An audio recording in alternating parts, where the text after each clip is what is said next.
Slow. Here we go. We're live 101. Good evening, ladies and gentlemen. My name is Kelsey, and right next to me, that perfectly round head. Perfectly round head. They call me Chrome Dome. And that's Kevin Kane, the haunted dog guy. And we're going to have an interesting show tonight about something you may or may not have ever heard of. And it's going to be a very fun, interesting show because it's amazing what you can create for yourself. Now, you know that it's not unusual for little kids to have imaginary friends. But what about old folks? Can they have imaginary friends too? Sentient beings? We're going to get involved in that in just a little bit. But Kevin lives on this property. He did live in this little garden house in this tight subdivision. And he got so big and massively popular with his haunted dog that he moved into his own estate. And what are you calling it? The Haunted Dog Estate or the Kevin Kane Estate? Are they going to rename the road after you? No, I don't. I didn't come up with a name yet. But Well, the fascinating thing about this is that just last week I told Kevin that we need to get together and go out on his property and do some EVP spirit box. I would film him going out doing this. So what happened last night? Well, this happened outside, unbeknownst to me. I didn't know about it till this morning. My brother lives out in the cottage behind the house, and he was awakened at 2:30 in the morning to the sound of the laughter of children right outside outside the cottage. And so how many kids? Children laughing and playing. So how many kids live on your property? None, zero, not living. There's a lot. So what? So the next question is there any kids in your neighborhood? No, this isn't even a neighborhood. I'm on a county road with a few neighbors across the street, no children living there. There's a neighbor over here, no kids. Over here, no kid. Way off over here, we got trees surrounding us. We got 5 acres spreading out. And your land behind your house busts up to other empty land, doesn't it? Yeah. Yeah. So did these children laughing? Is that what woke your brother up? That's what he says. He woke up not realizing he heard the laughing outside, like multiple children, like a playground. And he goes to look outside and walks around, didn't see anybody out there, nothing, just the dark night and the outside cat prowling around. And it got quiet when he went out the door. It stopped, you know. So did you take a roll call of your dolls? No. Make sure they weren't out. I don't see any missing in there, no. But well, I would check their feet. I would check their feet. See if any. Do you lock your house at night, or do you leave it open for him to? Oh yeah, no, we lock everything. We don't. Okay. Even in the country, I don't trust somebody coming by. You know, might sneak in. Well, and you are a celebrity too, so you know. Yeah, right. Well, that's amazing. So we really have got to do that session we talked about. Does that get you geared up to want to do it? Yeah, I want to do something. Of course, now we got bad weather coming up this week. But yeah, I want to do something out there someday soon when it's not wet out there. And I know he don't want to get his little feet wet. No, I don't. Well, if you want to slip and slide in the mud, I mean. And that barn is muddy. There's still a lot of horse manure up there around the barn. I'm sure you don't want to step in wet horse crap. That is that's fascinating because we just talked about that last week. And then here we are, the day before our show. Well, anyway, yeah. So that is the fascinating thing, but we're going to get into, and I think Kevin got a very good education in the last week over a tulpa, and he's probably working on being a tulpamancer. I don't know about that. So you want to explain to everybody exactly what we're talking about here? And this is English. We're not talking in some foreign language. So Yeah, I can give you a textbook definition of what a tulpa is. It's a concept in mysticism and the paranormal of a being or object which is created through spiritual or mental powers. It was adapted by 20th century theosophists, I'm not sure if I pronounced that right, from Tibet, which Tibetan sprulpa, which means emanation. These are a lot of scientific words. Or manifestation. We know what manifestation is. Modern practitioners use the term to refer to a type of willed imaginary friend, which is an imaginary friend we purposely create, which practitioners consider to be sentient and relatively autonomous. And it's been used in Indian Buddhism, Tibetan Buddhism. Early Buddhist texts list the ability to create a mind-made body as one of the fruits of contemplative life. And this is really fascinating if everybody understands what Kevin's saying now.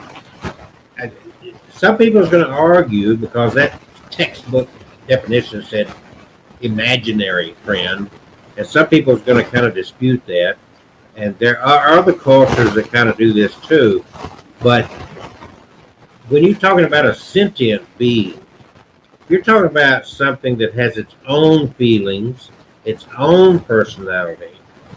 So you could create, and the way I read about this subject a long time ago, and the way I read about it back then was that you can create these tulpas, these entities, to do your bidding. Okay, like if you got something that you need to do covertly or whatever, but you better be careful because they take on their own personality, they take on their own being. A lot of people talk to them to get opinions from them and so forth, but if you're not careful, they could turn ugly. And I don't know what kind of stories Kevin came up with, if any of them deals with somebody's tulpa getting out of control or not. that is part of the history I'd learned a long time ago. I haven't studied it recently, but yeah. And but some people would take offense to you saying it's imaginary friend. It's like to them it's not imaginary. You're actually creating. They're using. They go through a meditative state and they go through this routine and they this entity that they're creating, they design the way it looks. They're becoming, if you will, like a creator god to develop this entity. And some people back, what I studied years and years ago about this subject is that once you got through using this entity, you had best destroy it, because if you forget about it, it's gonna come back and bite you in the butt. So what kind of stories did we come up with? Oh, by the way, Tulpamancer is a person that has a tulpa, and you can actually develop more than one tulpa. So you can be a Tulpamancer, and you can have a half a dozen tulpas around you if you like. You don't need any flesh and blood people when you can just develop tulpas. Yeah.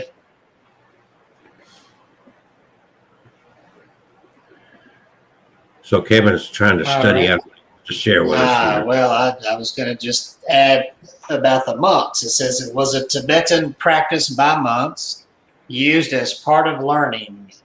The idea is that if you meditate enough on something, it will become real. Mm-hmm. If enough people believed in a story and thought about that story, the whole thing would become fact. The only way to get rid of the tulpa is to eliminate the thought or diluting the concentration of it. Now, let me use another analogy to help people understand what Kevin just said. I put it in other terms. Really, so everybody here knows what the United States flag looks like, right? Yeah. The red, white, and blue. It is just a cloth with a certain design on it. It has no power. But you take three different versions of a flag. You could have the United States flag, you could have a Confederate flag, and then you could have a Nazi flag. Now, all three of them are just cloth with different designs on them. They have no power whatsoever. But people have given power to each one of these. So when you see, if you're a United States citizen and you see the American flag, you're going to be moved with some kind of emotion. That's usually, from an American viewpoint, our viewpoint would be a positive emotion. It's like, oh, that's my country. But if you saw a Nazi flag, you're going to be moved with a different emotion. This is kind of what you're doing by developing these tulpas, because we have given power to these emblems to where they move our emotions. They can energize us, or they can, you know what I'm saying? They can move. Let's face it, people patriotic. They hear that national anthem and they see the flag, and their whole being changes for that period of time. So that they've empowered that. That's where the power came from. Otherwise, it would just be a piece of cloth. Yeah. And I've got an interesting article out here. Uh-oh. That you gonna read it? Yeah, I'll go ahead and read it. This might take about 10 minutes, maybe less. It's okay. Kind of long, not bad. Okay, I'm gonna let you have it. Okay. Be a good time for me to take a nap. Wake me up. Yeah. I'm gonna blow a whistle. Okay. And not to be, I don't want anybody to be offended by the title of the article, but it says, "All my friends are in my head." This is an article written by Rachel Monroe. Okay, I'm offended. You're offended? Uh-oh. We must apologize. Well, the problem is all my friends are in my head. All right. Rachel says here in the article, "I used to talk to myself all the time. Now that I have a cat, I mostly talk to him. It's not because I live alone. I did the same thing back when I had a half dozen roommates too. It's great if you can find someone who will talk back, of course, but it's entirely necessary. You can get by with a pet, an imaginary friend, or perhaps a pony-shaped thought creature that you've manifested with your own mind."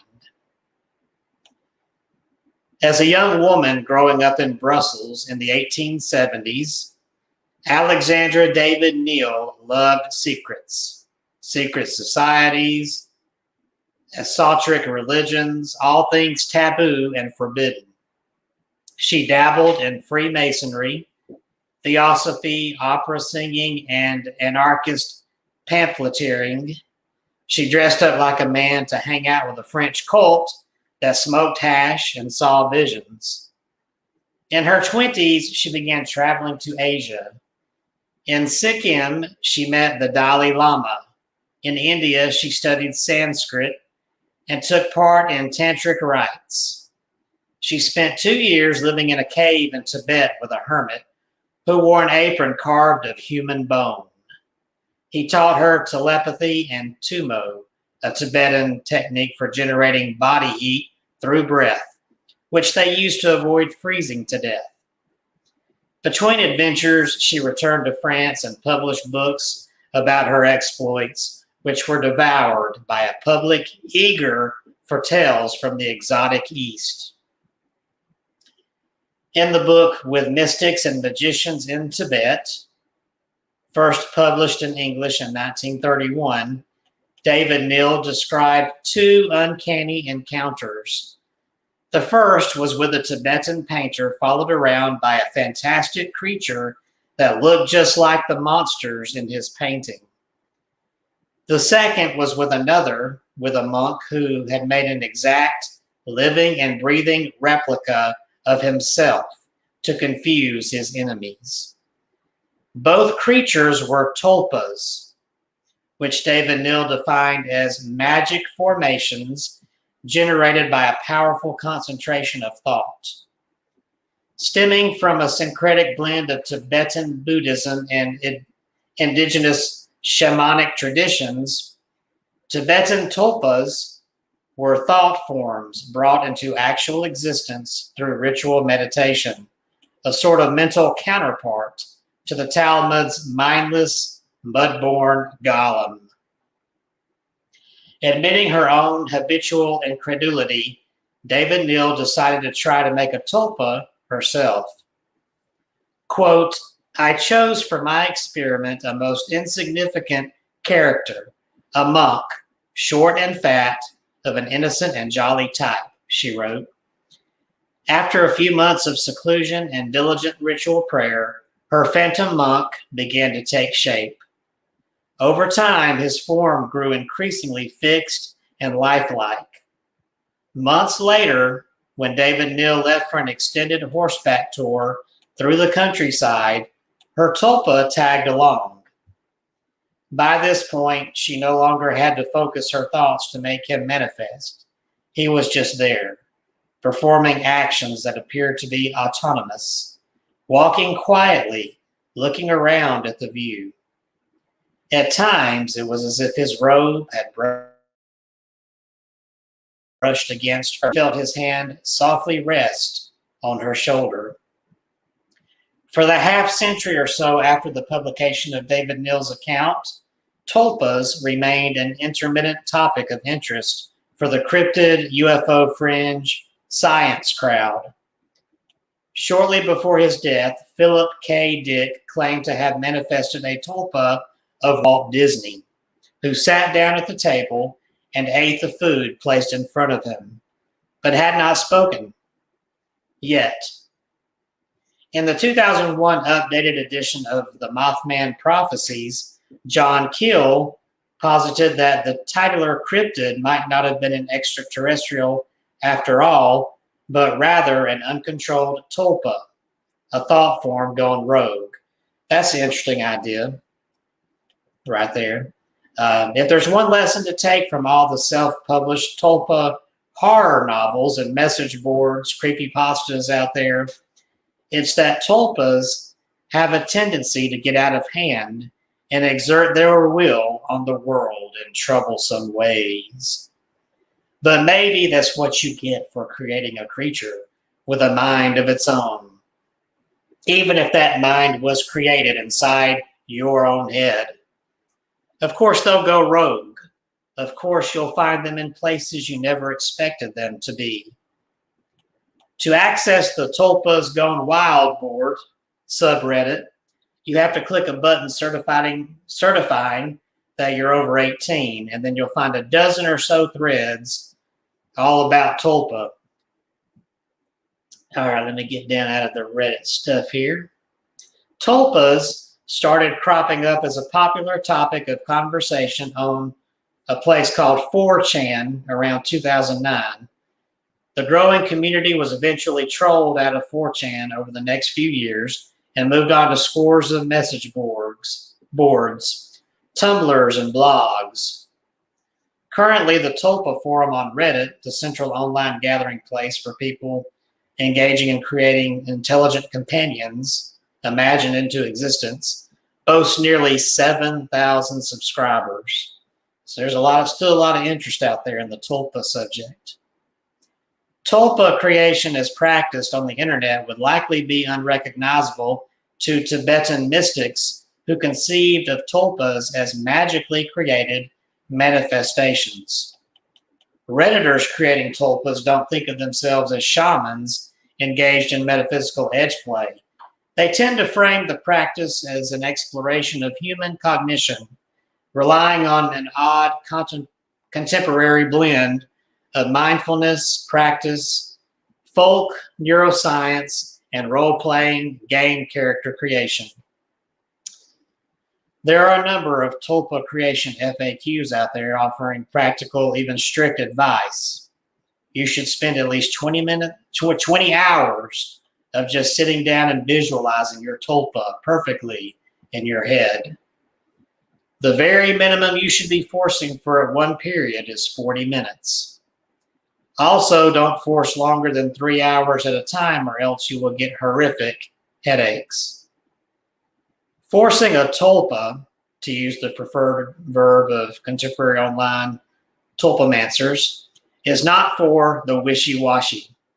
Getting your tulpa to the point of imposition, that is where he or she appears as a fully 3D creature perceivable by all 5 senses and capable of independent thought and action, can take months of daily practice. Non-human tulpas include flirty squirrels, eyeless reptilians, and yes, plenty of ponies.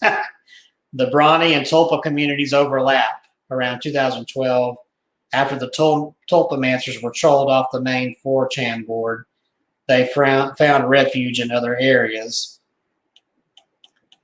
All right. Tulpa FAQs recommended spending 3 to 10 hours concentrating on your tulpa smell alone, and 5 to 10 hours sitting quietly picturing its particular gait and gestures. After 2 months of daily practice, your tulpa might begin to show faint signs of independence, first communicating with you through flashes of shared emotion, then parroting your words back to you, and finally, hopefully saying something on his own. Even after achieving sentience, tulpas must be ended, or else they'll wither away from lack of attention. The forums are full of suggestions for fun tulpa host activities to sustain and deepen their connection. Some sound dull, like addition flashcards.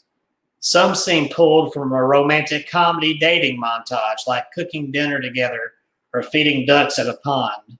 And some are outright bizarre, like lie down, set a stuffed animal with arms around it, and set it on your chest with its arm facing you, and ask your tulpa to control the arms through possessing your hands.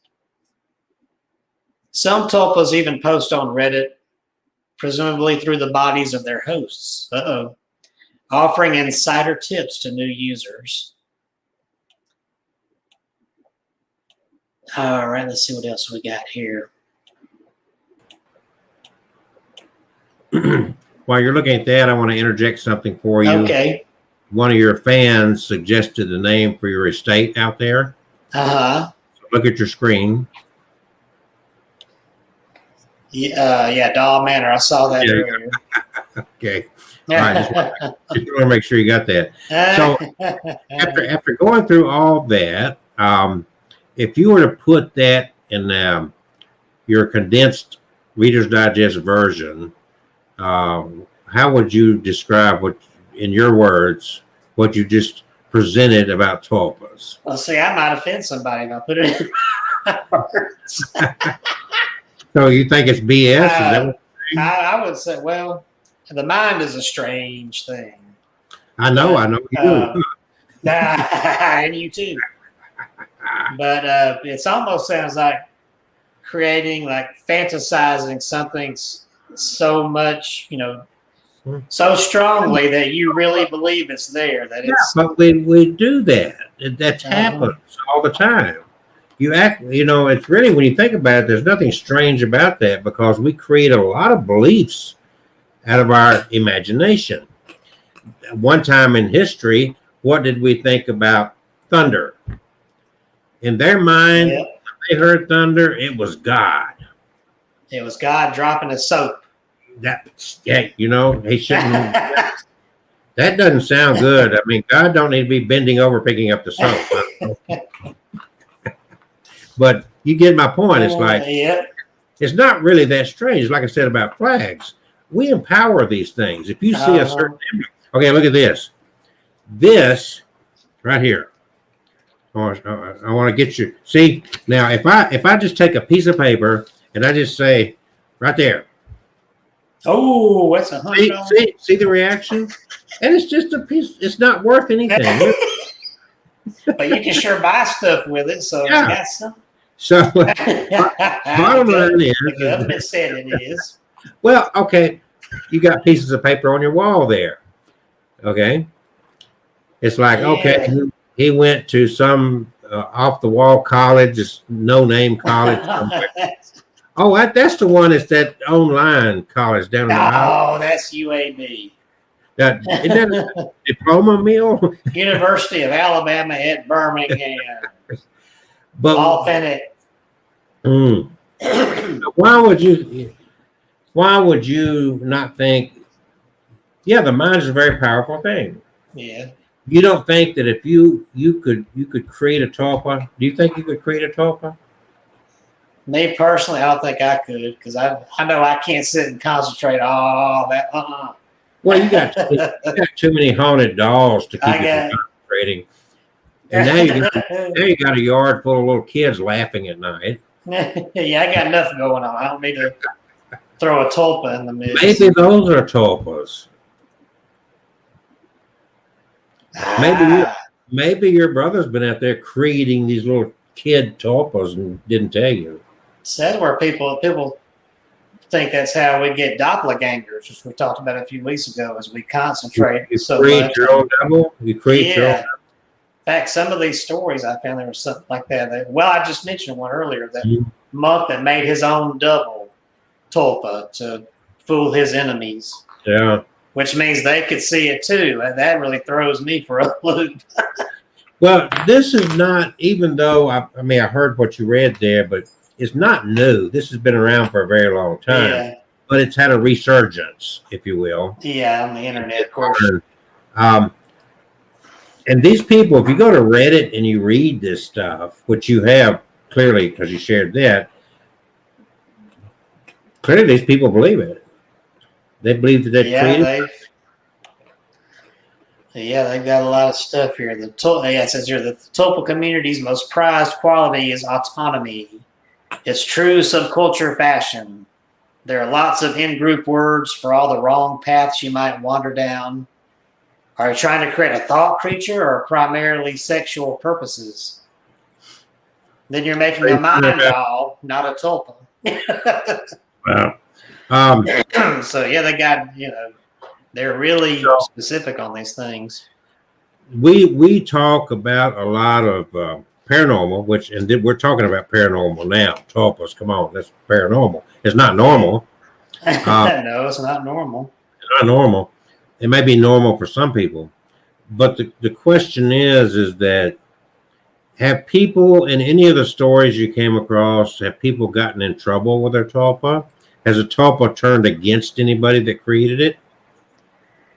I'm sure there are some in here. The ones I was able to glance over didn't. Let's see. If they're sentient beings, then just like a human being, they could turn against you, couldn't they? Yeah, I would think, yeah, kind of like, the monster turning on its creator. Right. I would think so. Well, yeah. But I like that doll manner. That's good. I'm going to create a big sign. Doll manner. Doll manner. You can start charging a fee for people to come in and view your dolls. Yeah. This one link I pulled up, it's not working all of a sudden. What the hell? What'd you do? Right. I thought that here's one. Here's some Reddit tulpa stories here. Reddit. Yeah. Here we go. Read it on Reddit. Yeah. Here we go. Here's an anonymous guest on Reddit wrote this story here. This morning, just after waking, I was musing and reflecting about my thought form, Million. That's what she calls her tulpa here. It's Million. What's she call it again? Million? Million. Melian. Okay. Million. Thinking about things she said and did recently. It is such a wonderful gift to have this extra person in my life to keep me company. She has been with me for so long and really changed everything. There have been a lot of special moments and things that I reflect on about her. Then I thought, every tulpamancer must be having similar experiences. Then I thought about people who don't have a tulpa, who are curious about it. That inspired me to create this thread. I thought this would be a great place to share the everyday sort of things that make having a tulpa so fun. It can be a little story about something your tulpa did or something that happened related to your tulpa. It can be poetry about tulpas, inspiring music, memories, things about your tulpa's personality you want to share, moments of growth that don't quite go in a PR or anything you want to share. It's a thread for stories, poetry, and prose. I will start with a little story about Million. Around a year or so after Million came to me, I was already deeply in love with her. I was only about 14 or 15 years old. Every morning, I would do daydream adventures with her while riding to school in the car or on the bus. We both love and especially enjoyed those mornings when we could watch the rain out the car windows. Million loves to make up her own silly words for things. It's kind of a hobby of hers. Well, one morning we were riding in the car in the rain while on the way to school. We were watching the rain hit the windshield and the windshield wipers beating out a rhythm as they swiped away the water. We both think there is something hypnotic about windshield wipers. Isn't that weird? We like to watch the rhythm of them and the way the droplets appear and then are almost immediately cleared away. So we were watching the windshield wipers when Million suddenly pipes up, "Drizzle flippers!" It made me laugh out loud. My brothers looked at me funny and I had to try to stifle my sudden mirth. Drizzle flippers. To this very day, windshield wipers are called drizzle flippers to Million and I. So this person has made basically a friend for life with their tulpa. Yeah, well, I mean, drizzle flippers. Yeah. Instead of windshield wipers, drizzle flippers. So, in your research, there is going back to some old days. Alexandra David Neal. Did you use that name before? Yeah, I mentioned that in the article I read. I thought you ran across that. Yeah. So there are, and some people will suggest that you can't really create a evil tulpa, but after you create a tulpa, it can become evil because maybe you abuse or mistreat it. Yeah, in fact, here in this article, it talks about Alexander David Neal's tulpa, the jolly monk, began to change. The fat, chubby-cheeked fellow grew leaner. His face assumed a vaguely mocking, sly, malignant look. He became more troublesome and bold. In brief, he escaped my control. Her former companion was now a burden. His presence began to feel like, quote, a day nightmare. She decided to dissolve him, but he didn't want to go. Quote, my mind creature was tenacious of life, she wrote. It took her half a year to get rid of him.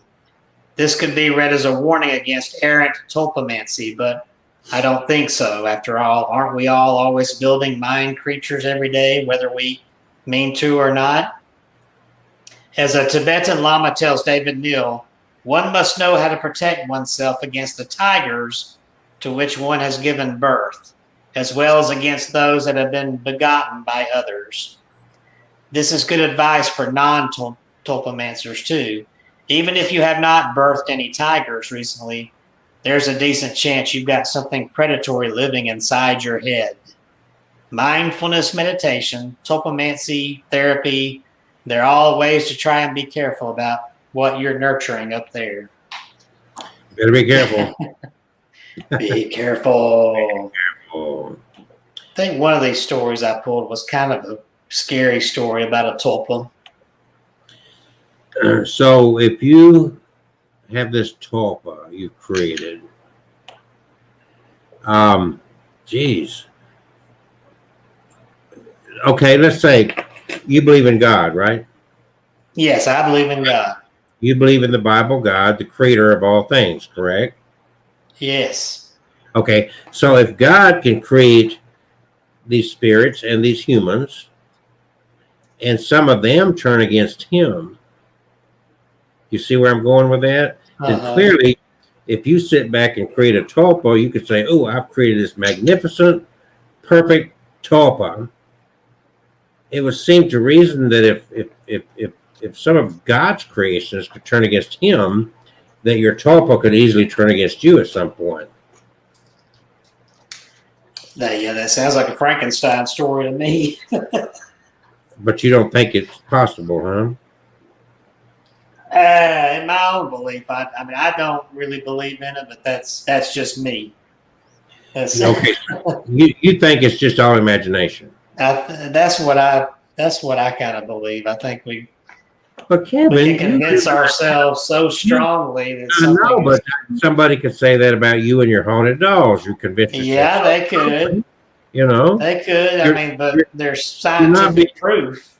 No, there's not. When you call that with the spirit box and the EVPs. Oh, that's not scientific. That's radio stations. Not EVPs without the spirit box. I thought you were captured on camera. And I thought you were more open-minded. I am, but well, you know yeah, there's a street named after you. I'm not gonna say what. One way. I'm not gonna say I don't believe in it. I mean, I believe black magic exists. I believe that if you misuse it, it's gonna screw you over. So yeah, I mean, yeah, it's definitely possible for it to be a tulpa, but I would be a little leery about. Can I ask you this question then? Is before I brought it up, had you ever heard of it before? I'd never heard of it. So it's new to you. Yeah.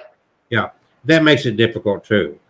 It's just like somebody that has never been introduced to haunted dolls, and oh, please come into my parlor and meet my haunted 300 and some dolls here.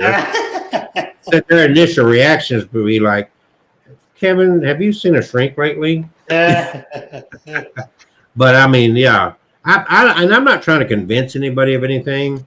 I do believe that you can create something in your head so strong that it becomes somewhat of a reality. I believe yeah. You know, I think we create our own reality to begin with. I think that's why you're content in your world there, right? You're content with your belief system, your God, your faith. You're content with all that. But I can take you just a few miles down the road and introduce you to somebody that's Hindu, and they view God totally differently, but they're just as content as you are. So, you know, it's like whatever. I don't know if you. There's some people that believe. Some people just don't believe in UFOs. Yeah, they just block their mind to it totally. I believe in UFOs simply because UFO stands for unidentified flying object. Yeah. Okay. It's that simple. But I also believe that the universe is so vast, I don't believe that we're the only being out there. And from a God believing, an angel believing, they're aliens. There are beings out there if you believe in God and angels and whatnot, because they are beings, right? Yeah. So angels, aren't they sentient beings as well? They're heavenly beings. Well, but even technically, Satan's an angel.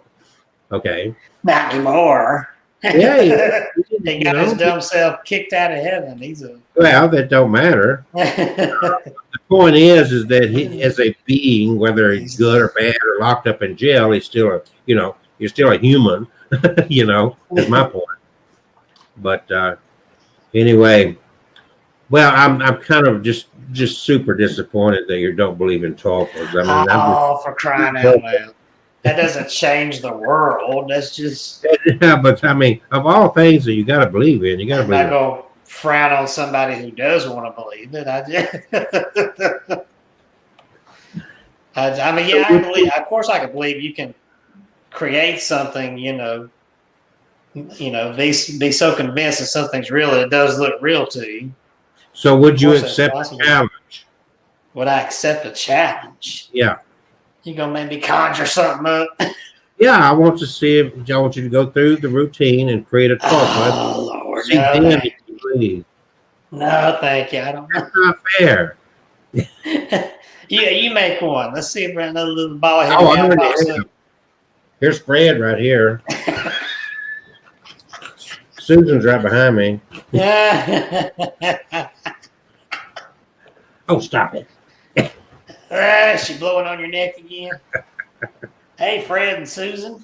I think it's a fascinating subject. Honestly, I think that, whether you believe it or not, or whether I believe it or not, there are people that do believe it. And it's like when you pray to your God, then you insist that you get results, right? When you pray to your God, and do you pray to your God? Of course I do, every day. So the question is, when you pray, do you always verbalize it, or sometimes it's just silent in your head? It's silent prayer. Okay, and that's fair. I'm not trying to pick, but I want you to see what you're doing in reality, and you are getting an effect from it. And some people would say, "Oh, that's hogwash," you know. But billions of people believe like you do, and they pray. I've got, oh, by the way, I want to give a shout out here. You are friends with also Brandon Lee Moore, the Bigfoot guy from Blount County. Yeah. He's got COVID. He is really ill. He's had it for a week. A guy at work gave it to 9 of his coworkers a week ago Friday. And Brandon is been to the ER. He's been to the doctor. This morning, his wife had to call 911. I hadn't got any updates, but he's not doing well at all. And he's your age. He's been perfectly healthy, hardworking guy, and he's down for the count. I mean, it's not looking good at all. So I don't generally do the thoughts and prayers thing, but send positive energy their way. Let's put it that way. Whatever your belief system is, I'm heartbroken over it because I've gotten pretty close to him over the years, and he's a good guy. He's got a wife and 2 little girls. So all our positive energy going out to Blount County for Brandon Lee Moore and his family as they go through this. Very, very bad. And I bring that up on another reason too. There's a wedding going on next week. And just this weekend, the father of the bride died from COVID. And I'm not trying to turn this into a negative, but I'm trying to wake people up and say, this is not over. People are getting a little bit too comfortable, and this is far from over. There's people getting sick and still dying in a horrible, horrible way. So be safe. Wear a freaking mask. Most of us look a lot better with a mask on anyway. So get over it. But sorry, I had to throw that out there. But it's been on my mind a whole lot, especially today, because I hadn't been able to get any updates since he had to be rushed to the hospital. I'm very concerned about him. So we need some tulpas created to go save him. I'm going to pray for it. Pray for healing. That's what I'm going to do. So we have one user that said that they will create a tulpa, never tried it before, and they're going to call their tulpa Jack. Okay. Let's see how Jack works out. Next Tuesday night, we'll certainly want to have an update on that. Maybe you'll make a believer out of skeptic Kevin before it's over with. That's a whole new meaning to the phrase, you don't know Jack. But you might meet Jack. Oh. So if you think those kids wake your brother up, what if Jack comes and wakes your brother up? Oh, Jack be nimble, Jack be quick. Now I got a question that kind of goes along this line as far as these sentient beings that, I've always wondered, not always, but I do wonder, I'll put it out there now, if somebody creates a tulpa, they have a personal relationship with their creation of this tulpa. Does it interact with other people? Could that tulpa be viewed as a ghost by somebody else? In other words, wow, what was that? Well, it sounds like, according to these stories from what was the name? Keel. Sounds like other people could see the tulpa created, that monk. So if you can see, if somebody else can see your tulpa, do they see it as a ghostly figure, or do they see it as like a flesh and blood person? It doesn't go in that description. No, I don't know. I guess it could be either. It could go either way. However, I want you to see it. I don't know. I think my parents created a tulpa. Uh-oh. They call it Kelsey. Oh no! I got holy water in this thing.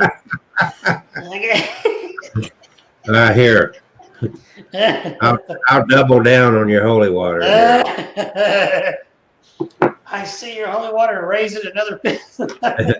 Well, these to me are, as we talk about these tulpas, these to me are questions that I would like. It's like, okay, so I create this tulpa. Really, I created this. I'm going to call my tulpa Kevin. Yeah. Oh. So Kevin, my tulpa, and Kevin is a sentient being. Yes, I created him. It started out with my imagination. I said, yeah, I want Kevin. I don't want him to be skinny. That's for sure. So my tulpa is far from skinny. When he walks in, I want you to know there's Kevin. Okay. Kevin has got this personality. I create Kevin, and it really, there's got to be something out there. It's like, okay, so if somebody else sees Kevin, do they see Kevin as like a ghost, like a fuzzy Bigfoot, or do they see Kevin and think, oh, who's Kelsey running around with? They see you as a flesh and blood person. I don't know how they could do that. If I created this tulpa and you saw the tulpa I created, I would really like to know. And without me telling you about my tulpa, without me describing my tulpa, you see me with this entity. I want to know, if I say, okay, describe to me what you saw, if you're able to describe my tulpa that you were never introduced to before. Oh, you want me to describe it? No, I mean, could you do that? Oh. Because you say from that one story, you're saying from that one story that this other individual saw somebody else's tulpa. Yeah, and they described it as looking like a monk, because that's what. Well, so I guess that would answer my question. I guess what you create is what other people see, if you go by that one, because that's pretty powerful stuff. Yeah. When you think about it, some skeptical people might call that. What's that term I heard way back in the 80s? Mass hypnosis, where you hypnotize everybody thinking they see something. I don't know which. Look into I don't know if. Look into my eyes. Look into my eyes. You're getting. You're getting sleepy. You're getting sleepy. You are my tulpa. Oh my God. I think that story going back. How old was that story where this person saw the other person's tulpa? That was that kill story. Was it the 18? They said 1870s is when that happened. A couple hundred years, right? A long time ago. Yeah. All right. Well, 150 years, whatever. So the reality is this. That answers my question, because they saw and were able to describe somebody else's tulpa. Who's that monk you're with? Oh, that's my tulpa. You can see my tulpa? I mean, really, that took some very powerful creative things. Where did that story come from? Do you know the history of that story? I don't. So I've already clicked off the article. I'd be interested to know if is there anything to validate that story? Does it have any source that? Well, it's the book. Yeah, there was a wrong email. Here we go. Tulpa Stories. All right, this was in the article called "All My Friends Are in My Head." Oh, I thought. Now there's a. I thought you were going to do it. Oh. All my friends are in my head. Yeah, it's a book that Alexandra David Neal wrote and published called "With Mystics and Magicians in Tibet," and it was first published in English in 1931. So basically, she kept somewhat of a journal of what she saw and witnessed in her own experience there. Well, I don't remember when I kind of delved into this subject years and years and years ago. I don't remember using the term tulpa, but you were able to create these beings. Everything that I learned when I was researching some of this stuff years ago certainly fits the definition of a tulpa. And I just hadn't thought about it, and something popped up, and it's like, wow, yeah, I've studied that. I just never knew the word tulpa. So you can create these entities. And have you run across any stories of anybody that created more than one tulpa for themselves? I've not seen that yet. Because from what I'm understanding, I don't think there's a limit. I mean, I think you can create a bunch of tulpas. I mean, I didn't get to read. I only read 3 or 4 of these Reddit stories. There's a bunch of information out here about tulpas. I've got what I think is a scary encounter with a tulpa here. Okay, let's hear that. You want to hear this? This is it's a full-blown story here. Well, that's good. Tulpa. We got 9 more minutes to the top of the hour. Okay. Last year, I spent 6 months participating in what I was told was a psychological experiment. I found an ad in my local paper looking for imaginative people looking to make good money.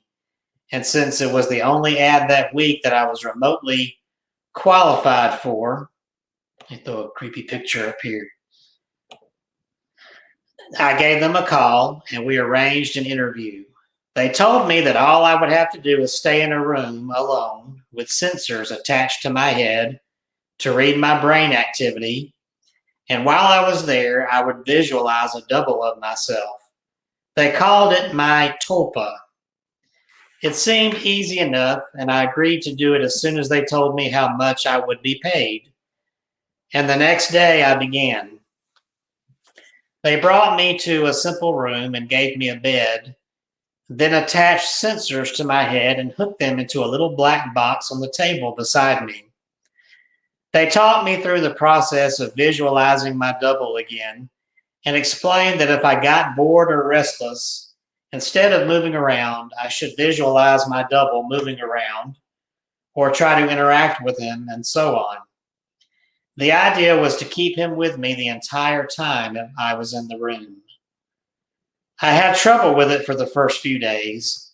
It was more controlled than any sort of daydreaming I'd done before.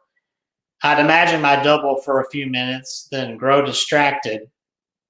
But by the 4th day, I could manage to keep him present for the entire 6 hours. They told me I was doing very well. The second week, they gave me a different room with wall-mounted speakers. They told me they wanted to see if I could still keep the tulpa with me in spite of distracting stimuli. The music was discordant, ugly, and unsettling, and it made the process a little more difficult, but I managed nonetheless. The next week, they played even more unsettling music, punctuated with shrieks, feedback loops, what sounded like an old-school modem dialing up, and guttural voices speaking some foreign language. I just laughed it off. I was a pro by then. After about a month, I started to get bored. To liven things up, I started interacting with my doppelganger. We'd have conversations or play rock, paper, scissors, or I'd imagine him juggling or breakdancing or whatever caught my fancy.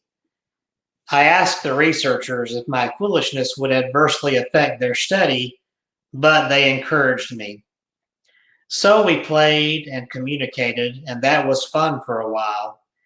And then it got a little strange. I was telling him about my first date one day, and he corrected me.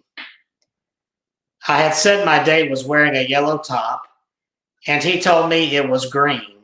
a green one. I thought about it for a second and realized he was right. It creeped me out, and after my shift that day, I talked to the researchers about it. You're using the thought form to access your subconscious, they explained. You knew on some level that you were wrong, and you subconsciously corrected yourself. What had been creepy was suddenly cool. I was talking to my subconscious. It took some practice, but I found that I could question my tulpa and access all sorts of memories. I could make it quote whole pages of books I'd read once, years before, or things I was taught and immediately forgot in high school. It was awesome. That was around the time I started calling up my double outside of the research center. Not often at first, but I was so used to imagining him by now that it almost seemed odd to not see him. So whenever I was bored, I'd visualize my double. Eventually, I started doing it almost all the time. It was amusing to take him along like an invisible friend. I imagined him when I was hanging out with friends or visiting my room. I even brought him along on a date once. I didn't need to speak aloud to him, so I was able to carry out conversations with him, and no one was the wiser.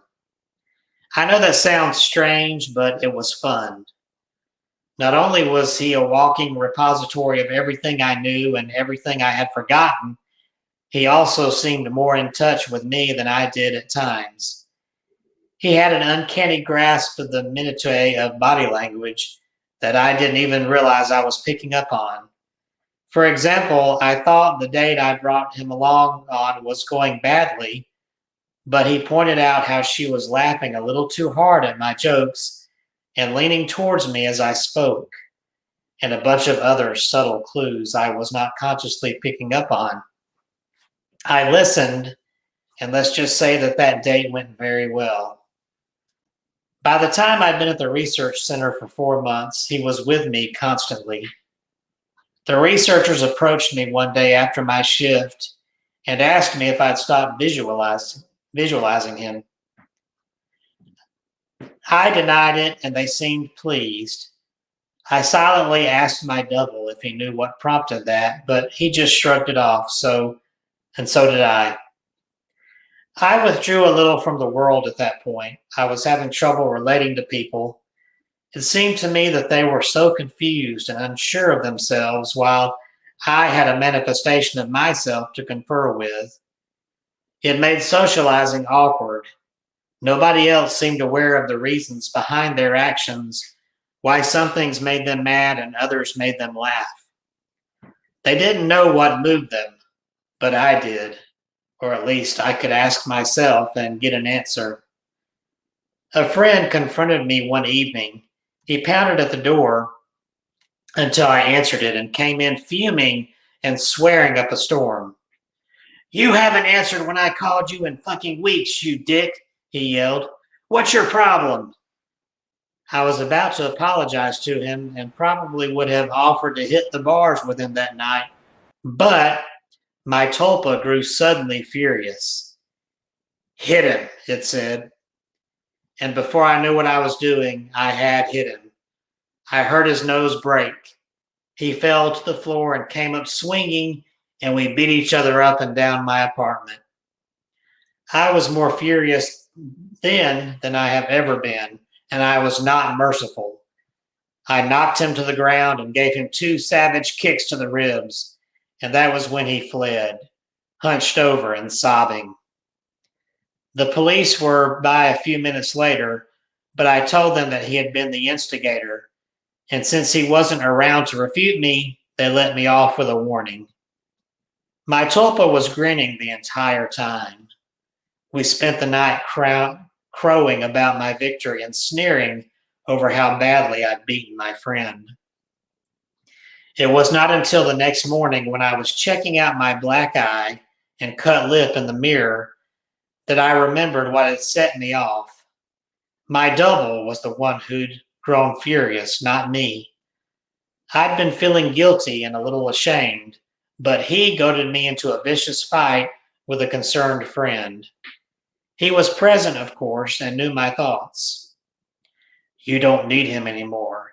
You don't need anyone else, he told me, and I felt my skin crawl. I explained all this to the researchers who employed me, but they just laughed it off. You can't be scared of something that you're imagining, one told me. My double stood behind him and nodded his head, then smirked at me. I tried to take their words to heart, but over the next few days, I found myself growing more and more anxious around my Tulpa, and it seemed that he was changing. He looked taller and more menacing. His eyes twinkled with mischief, and I saw malice in his constant smile. No job was worth losing my mind over, I decided. If he was out of control, I'd put him down. I was so used to him at that point that visualizing him was an automatic process. So I started trying my damnedest to visualize him. It took a few days, but it started to work somewhat. I could get rid of him for hours at a time, but every time he came back, he seemed worse. His skin seemed ashen. His teeth were pointed. He hissed and gibbered and threatened and swore. The discordant music I'd been listening to for months seemed to accompany him everywhere. Even when I was at home, I'd relax and slip up, no longer concentrating on not seeing him, and there he'd be, and that howling noise with him. I was still visiting the research center and spending my 6 hours there. I needed the money, and I thought they weren't aware that I was now actively not visualizing my Tulpa. I was wrong. After my shift one day, about 5.5 months in, two impressive men grabbed and restrained me, and someone in a lab coat jabbed a hypodermic needle into me. I woke up from my stupor back in the room, strapped into the bed, music blaring with my doppelganger standing over me, cackling. He hardly looked human anymore. His features were twisted, his eyes were sunken in their sockets, and filmed over like a corpse's.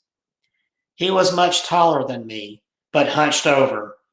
His hands were twisted, and the fingernails were like talons. He was terrifying. I tried to will him away, but I just couldn't seem to concentrate. He giggled and tapped the IV in my arm. I thrashed in my restraints as best as I could, but could hardly move at all.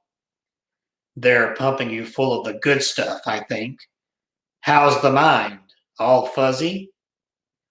He leaned closer and closer as he spoke. I gagged. His breath smelled like spoiled meat. I tried to focus, but could not banish him. The next few weeks were terrible. Every so often, someone in a doctor's coat would come in and inject me with something or force feed me a pill. They kept me dizzy and unfocused, and sometimes left me hallucinating or delusional. My thought form was still present, constantly mocking. He interacted with, or perhaps caused, my delusions. I hallucinated that my mother was there, scolding me, and then he cut her throat, and her blood showered me. It was so real that I could taste it. The doctors never spoke to me. I begged at times, screamed, hurled invectives, demanded answers. They never spoke to me. They may have talked to my Tulpa, my personal monster. I'm not sure. I was so doped and confused that it may have just been more delusion, but I remember them talking with him. I grew convinced that he was the real one, and I was the thought form. He encouraged that line of thought at times, and then mocked me at other times. Another thing that I pray was a delusion was that he could touch me. More than that, he could hurt me.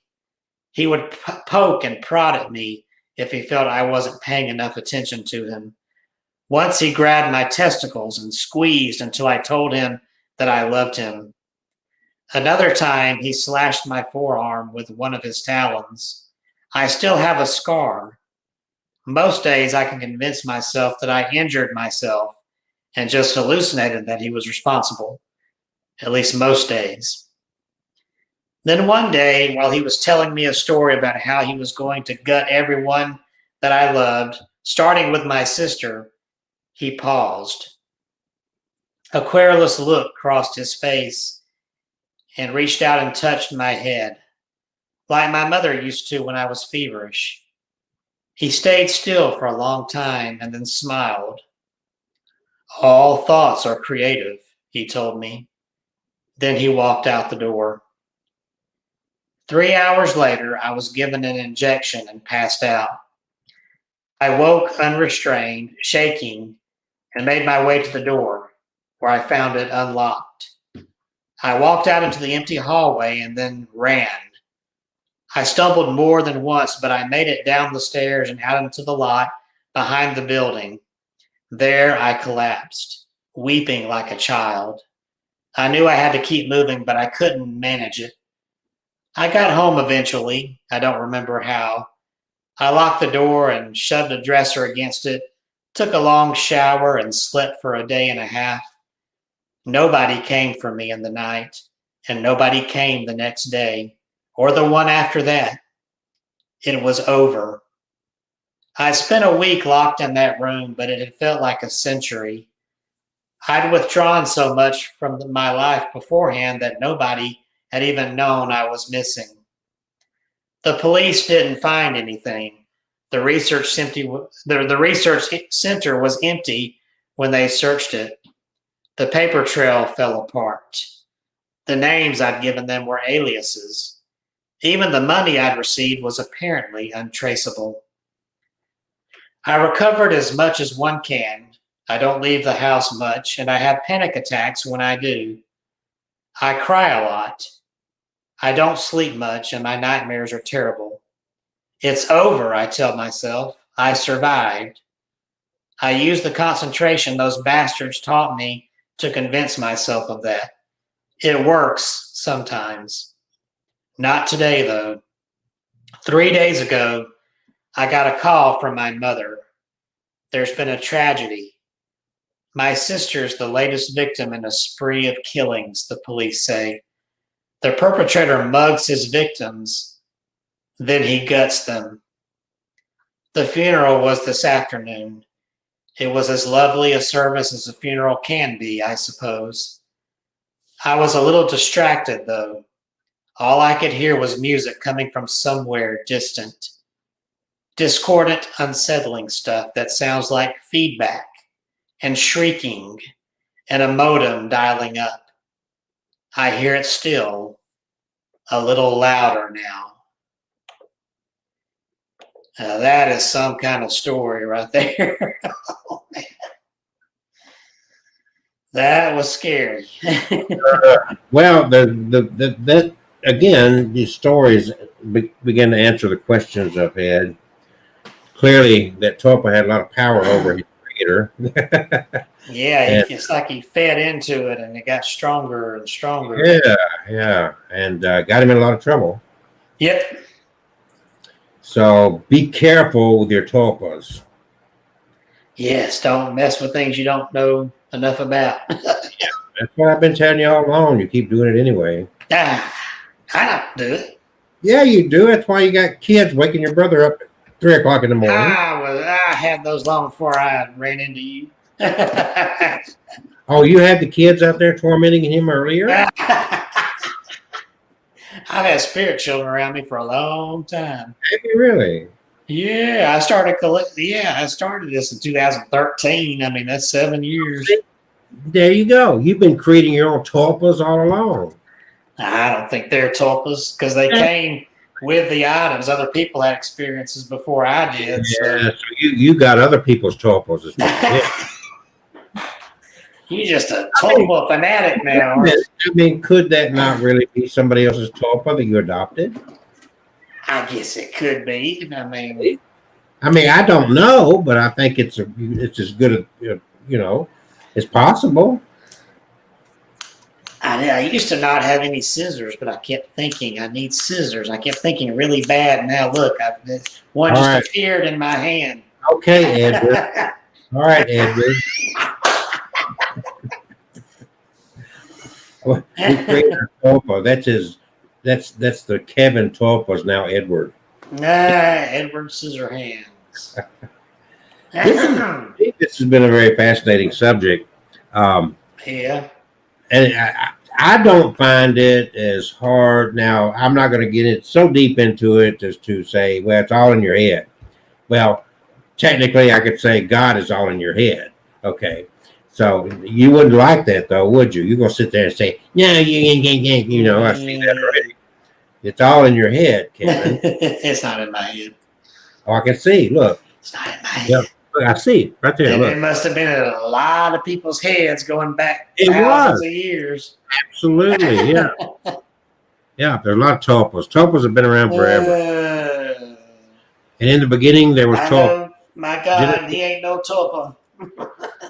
Genesis 1:5. In the beginning, there were tulpas.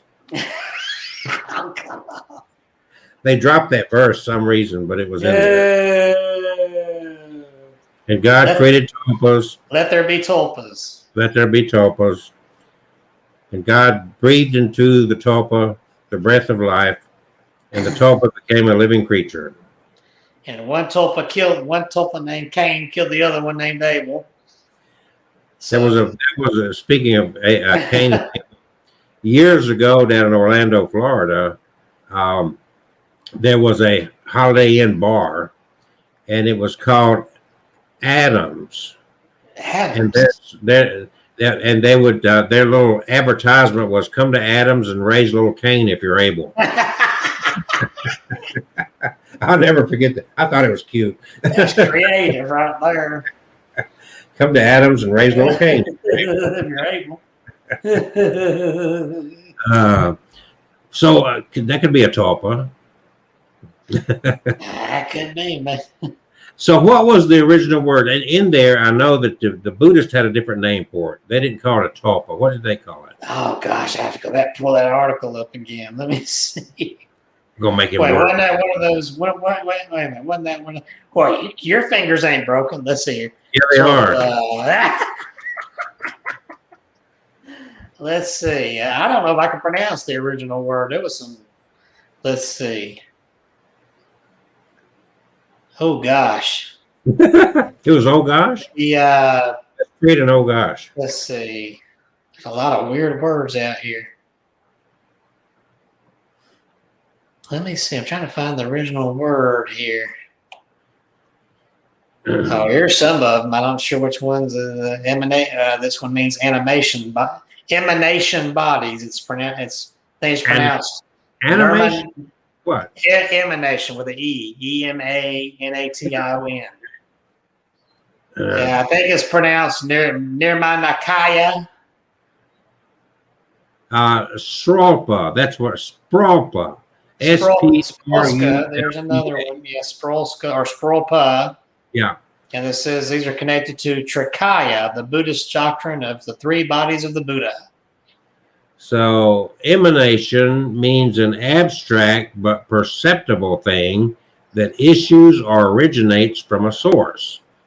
She saw the insults as emanations of his own tortured personality. Oh. The idea in the cosmology or cosmogony of certain religious or philosophical systems. Emanation from the Latin emanare, meaning to flow from, to pour forth or out of, is the mode by which all things are derived from the first reality or principle. So the tulpa is the reality for some people, clearly. And that just that, there's a lot of stuff on, I mean, a lot of people have gotten into this. You go to Reddit, and you found some of your stuff on Reddit. Is that correct? Yeah, there's some stories, and there's even this poem thing here. So I wrote about a tulpa. So it's gotten to be a very well dug into thing, and then in the 20th century, I guess it became popular through that I'm tired. Theosophy belief system, didn't it? Yeah. So Theosophy. That was that Russian lady that started that. Helena Blavatsky. She started the Theosophy belief system. She wrote a lot about it too. So if you're interested in Theosophy, you can also look up Helena Blavatsky. You can go back to the root of a lot of these things that we're talking about, but I don't have as hard a time. I think Kevin's having a difficult time biting into this. And that's strange for a guy that has dolls that talk to him. It's not strange. It's like, why is this hard to believe? You got dolls that say, it's hard to believe. It's just, Kevin. How do we know they're not making up what they, even this Kill person said, I may have created my own hallucination, but she said others could see the thought form she had created. But, all we have is her book saying that. We don't have. Well, is she the one that created the monk, Tulpa? Yes. Okay. Keep it straight. So, and that's still fascinating. Is going way back then that somebody, I guess without her saying anything, they said, who's that monk with you? You mean you can see my Tulpa? I mean, that's got to be a massive. She must have worked on creating that Tulpa for a long time.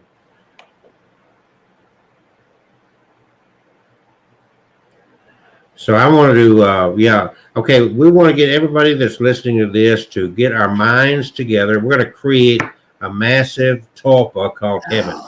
Oh, Kevin. I'm already right here. You ain't got to create. Yeah, but you need a doppelganger. No, I don't. Doppelganger. Make your own doppelganger. No, we're doing Kevin Bobblehead. Kevin Bobblehead Tulpa. So you found a lot of stories about tulpas as you were doing your research. Well, the one with the Reddits, that link ain't working now for some reason. Wait, here's some more here. The interesting thing about all that is that although you find literally countless stories going back into history about these tulpas, why? I mean, you think these people are lying or what? No, they probably really believe they're saying what they're saying. Okay, kind of like it is possible to manifest something because you believe so deeply in it. Okay, so that's kind of like you and your religion. Me and my religion, we don't have doppelgangers around. How do you know that you just?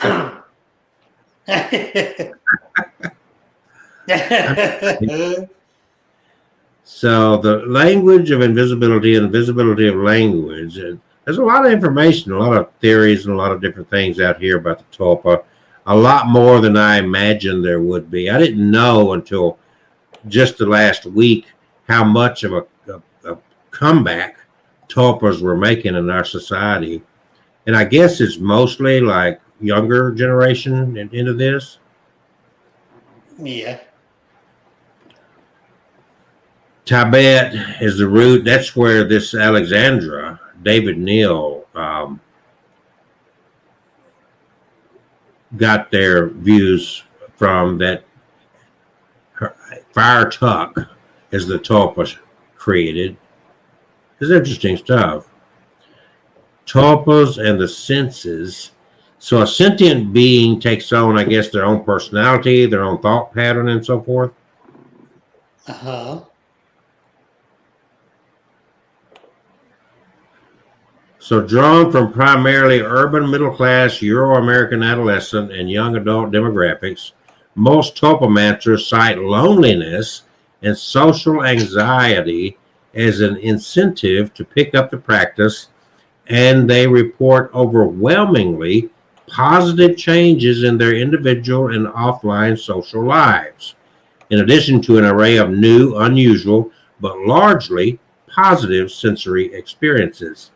These include, in order of frequency, auditory, tactile, visual, olfactory, sensations, raw thought and intuitive thinking, speaking with no words, and communicating with images, feelings, and music, are also reported along with other non-verbal, non-narrative forms of interaction. One informant, for example, a Caucasian American young woman majoring in cognitive science at Midwestern University, reports being underdressed and cold as she was walking to class one morning. She explains that upon sensing that her host was cold, the tulpa took off his coat to place it on her. The tulpa took off his coat and placed it on her shoulders, producing a feeling of warmth and the distinct sensation that she was wearing another layer of clothing.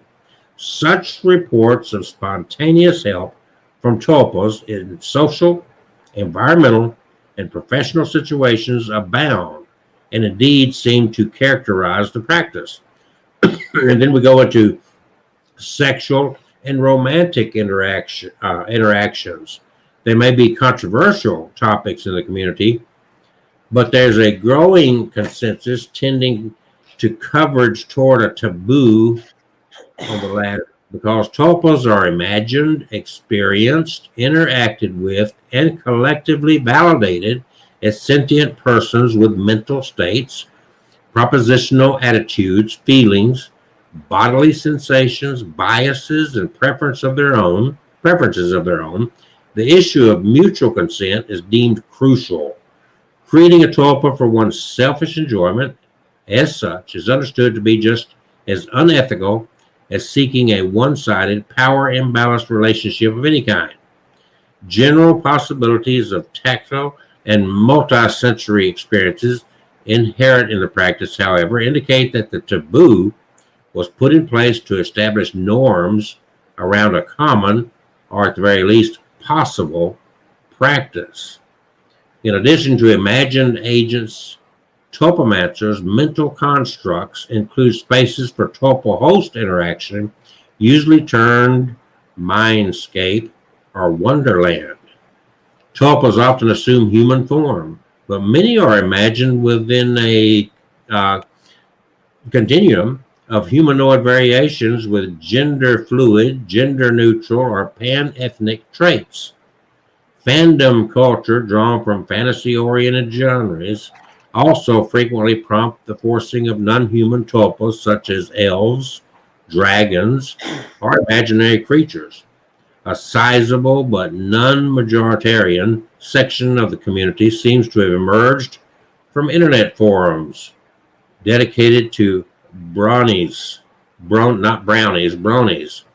the so-called highly unexpected adult male fans of children's cartoon series My Little Pony. Many tulpamancers thus report creating one or more pony tulpa. So you can have an animal tulpa. Did you know that? Oh, well, I guess you could. The community is primarily divided between so-called psychological and metaphysical explanatory principles. In the psychological community, neuroscience or folk neuroscience is the explanation of choice. Tulpas are understood as mental constructs that have achieved sentience. The metaphysical explanation holds that tulpas are agents of supernatural origins that exist outside the host minds and who come to communicate with them. Of 118 respondents queried on the subject, 76.5% identified with the psychological explanation, 8.5% with the metaphysical, and 14% with a variety of other explanations, such as a mixture of psychological and metaphysical. Several tulpamancers from both psychological and metaphysical communities report having had sentient imaginary friends for up to several years before finding out about tulpamancy. For one informant, the practice had been established in her family for several generations. Many tulpas for the psychological tradition, when interviewed separately from their host, also claimed to have been around in their host consciousness before their host became aware of them through tulpamancy. Of the 73 tulpamancers tested on the question, 37 reported that their tulpas felt as real as a physical person, while 50.6% described their mental companions as somewhat real, distinct from physical persons, but distinct from their own thoughts. 4.6 claimed extremely real phenomena, where tulpas were indistinguishable from any other agent or person. Only those 4.6% claimed to hear and see their tulpas outside their heads. The median length of tulpamancy experience for these respondents was 1 year. Tulpamancers with 2+ years of experience reported higher degrees of somatic experience. The age range of interviewed tulpamancers in another survey was 14 to 34 years, with most falling in the 19 to 23 range. The male to female ratio is approximately 75 to 25, 75% male, 25% female, though up to 10% identify as gender fluid and explore further creative gender and ethnic variations through their humanoid tulpas. Tulpamancers are predominantly white, middle to upper middle class urban youth. Of 141 respondents surveyed in September 2014, only 2 described themselves as African American, with 2 more reporting being half black.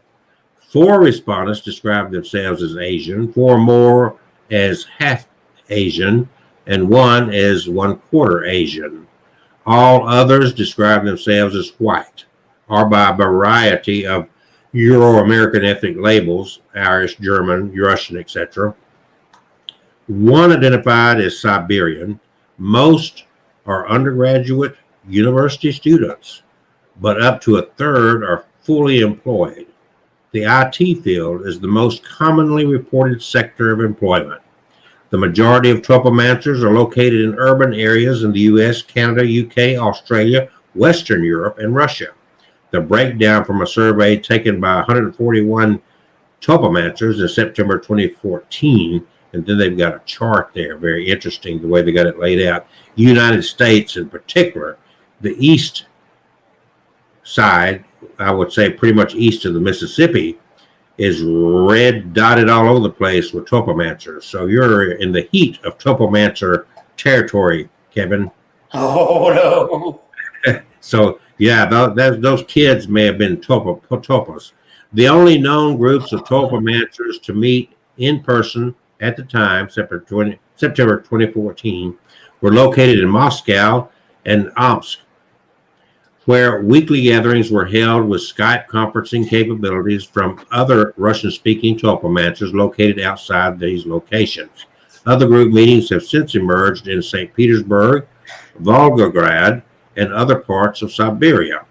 English and Russian seem to be the 2 dominant languages for the diffusion of tulpa culture.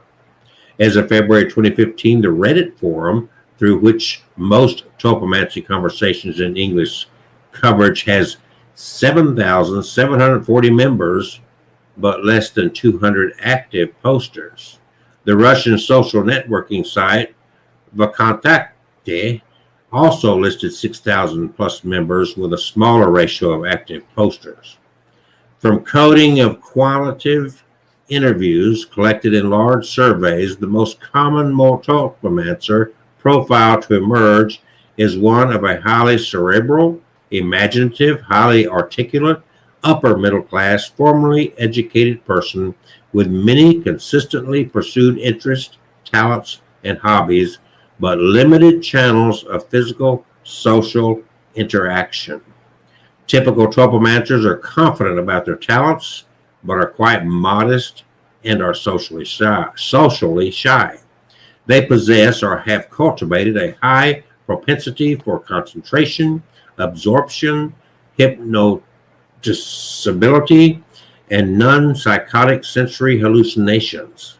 Their limited social life and social anxieties, however, are not correlated with impaired levels of empathy and interest in other people. They score average or above average on empathy and theory of minds test, indicating that their ability to relate to other humans is either optimal or enhanced. Interesting stuff. Yes, Loneliness is overwhelmingly reported as a common factor for creating tulpas, who are described as most loyal and perfect kinds of companions. Of 74 tulpamancers tested, the majority scored higher than average on shyness scales and lower than average on sociability scales for comparable population sets.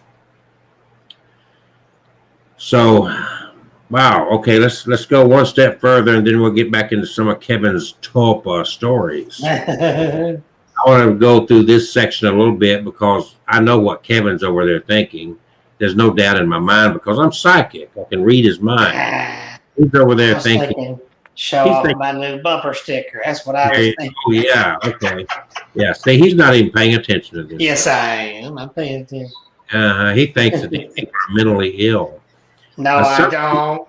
A subsequent survey was designed to target tulpamancers who had been diagnosed with or identified with mental illness. The most common conditions reported by respondents, excluding social anxiety, were in order of frequency: Asperger's syndrome, 25%, attention deficit disorders, 21%, general anxiety, 17%, depression, 14%, and obsessive compulsive disorder, 10%. The survey revealed a similar trend of overall reported improvement. 93.7% of respondents expressed that taking up tulpamancy had made their condition better. 54.5% of the respondents who identified with Asperger's or autistic spectrum disorder claimed that their ability to read physical humans had improved with tulpamancy, while 45.5% reported being unsure about changes in mind reading, despite overall positive changes in their social lives. Very interesting stuff. These inner voices, the role of a narrative of the meditation, mediation of tulpa experiences, and by extension to any experience of what it's like to be conscious, demands careful examination. Tulpamancy, as we have seen, entails explicit efforts at narrating the self, in addition to initially conscious cognitive costs in the harnessing of absorption and the training of hypnotizable proclivity. The self, in this case, is initially narrated as different kinds of multiple selves within single bodies and subsequently operates automatically once the practice is successfully instilled. We can go on and on. There's been a lot of studies that I'm very fascinated with the results of. And one of the most fascinating things about some of the report, and that report, by the way, I don't want to bore everybody with it, but that report goes a lot deeper and a lot further. But out of all that report the parts of it that I just read, one of the most fascinating parts of it to me was that these people that had these social anxiety, even Asperger's, they claimed that getting involved in tulpas and being a tulpamancer improved their condition. Wow. Now what do you say about that, Kevin? Well, I just think that's amazing. So it is now 8:33. The one thing we've not done in an hour and a half of us going on about tulpas is we've not shamelessly promoted. My haunted dog. What is that? That's a bumper sticker. A bumper sticker that goes on the bumper of your car. How will people get one of these bumper stickers? Well, if enough people are interested, I can put them up for sale on the website. I just bought one for fun. They sent me two. No. You need to sell those because people want to support you. Don't you have a Patreon account? Yeah, I got a Patreon account. So the people that sign up to donate a minimum of $1, they get a bumper sticker. I don't know. These things cost about $5. Yeah, but they're okay. So a person that subscribes to your Patreon for a minimum of $5 gets a bumper sticker. Now, if you will give Kevin $10 a month through his Patreon account, guess what? You can get a Kevin Kane bobblehead to go on the dash. Bobblehead? What bobblehead? So, all right. Fascinating stuff here. What we learned about tulpas. We're going to have to do a tulpa test. I don't want to talk test. You're going to go to sleep. Go ahead and give me an F. Tulpa.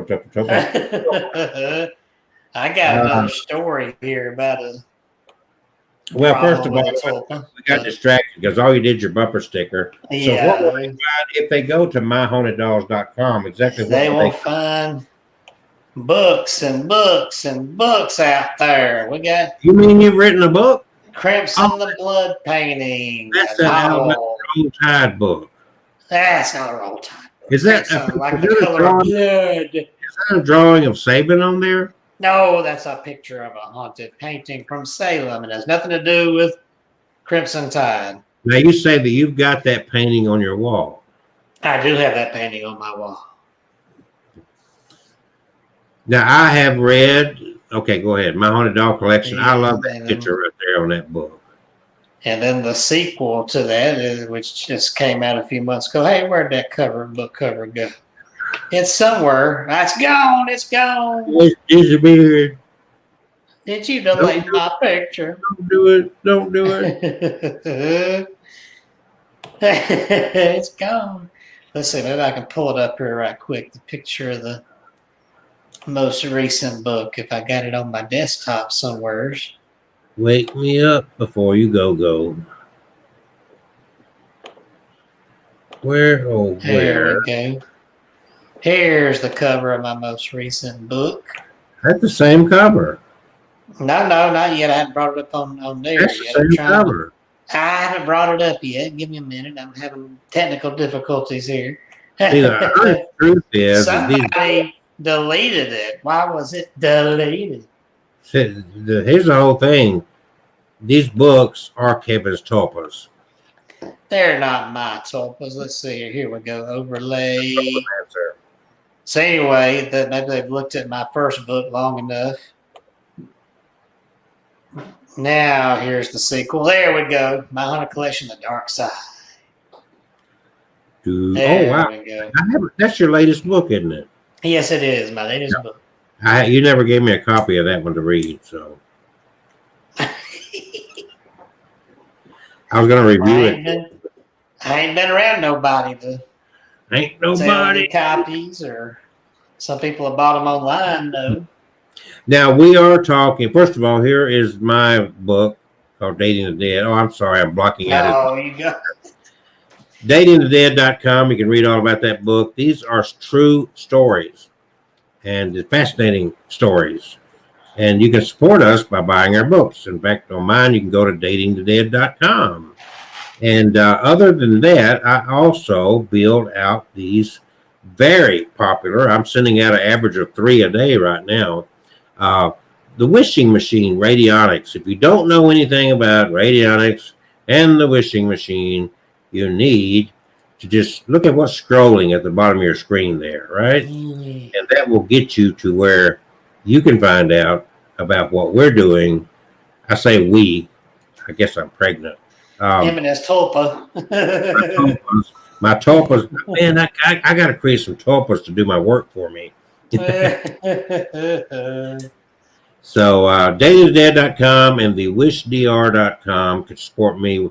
myhaunteddogs.com and the what are you calling it? The Doll Manor? Well, that's a yeah, he's going to call it the I was just going to call it Cane Ranch. The Doll Manor. And I know his dad's going to love that. Where do you live there, Mr. Kane? And he's going to have to say the Doll Manor. The Doll Manor. All manner of dolls here.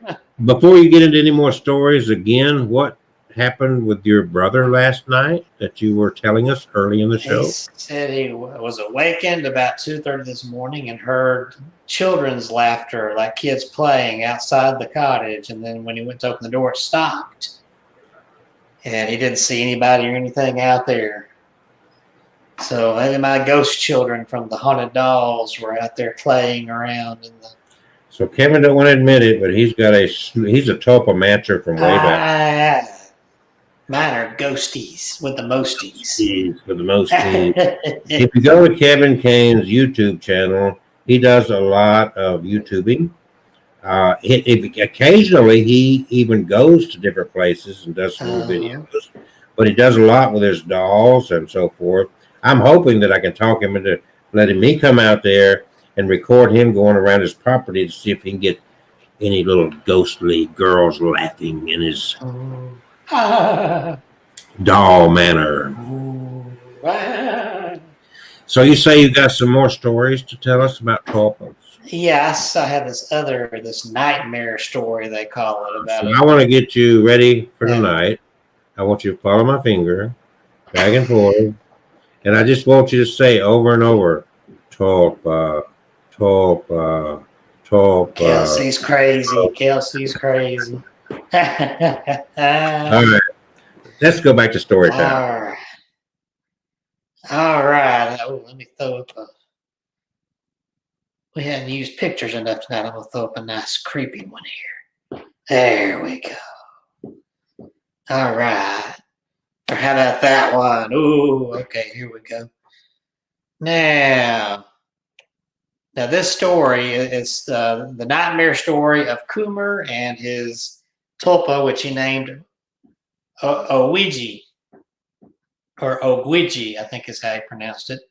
Now, this apparently, this person, Coomer, had put a bunch of posts out there about a Tumblr post or something about his story. I don't have a link to that in this article, but this person has dissected, pretty much summed up the story here and what happened and what probably went wrong.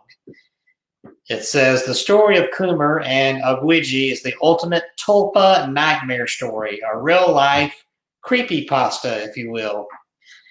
A man by the name of Coomer created a Tumblr solely for documenting his tulpamancy journey. Coomer started out like any normal beginner, drawing his new tulpa and trying to craft her personality. Coomer made mistakes, but I do not blame him. He started his journey 5 years ago when the tulpamancy phenomenon was just getting its feet on the ground. This writing is meant to elaborate on what Coomer did wrong and right so that you can learn from his story. First, Coomer started possession with Ogwiji way too early. They started possessing at around day 10 and before Ogwiji reached maturity. Although tulpas can mature and grow extremely fast, it is not safe to practice possession before mastering visualization and meditation. The order in which most tulpamancers grow that I've seen is by mastering meditation, then visualization, then imposition, then possession, and finally switching. Possession requires complete and total trust with the tulpa and host, and the tulpa must be mature. Most tulpamancers wouldn't feel safe putting their bodies in an undeveloped tulpa. The second mistake Coomer made is that, again, he gave his tulpa too much power in the beginning. The possession skill was learned before meditation, visualization, and imposition had been mastered. The tulpa was not mature enough to take on that responsibility. You can see from the posts that Ogwiji was not developed enough to possess, which could have been the reason for Coomer's downfall. Finally, the most detrimental mistake Coomer made was that he and Ogwiji decided to permanently switch. Although we do not know why permanently switching destroyed Coomer's mind, Ogwiji and Coomer soon switched places, and Coomer started fading away. He started to see terrifying hallucinations and started abusing drugs.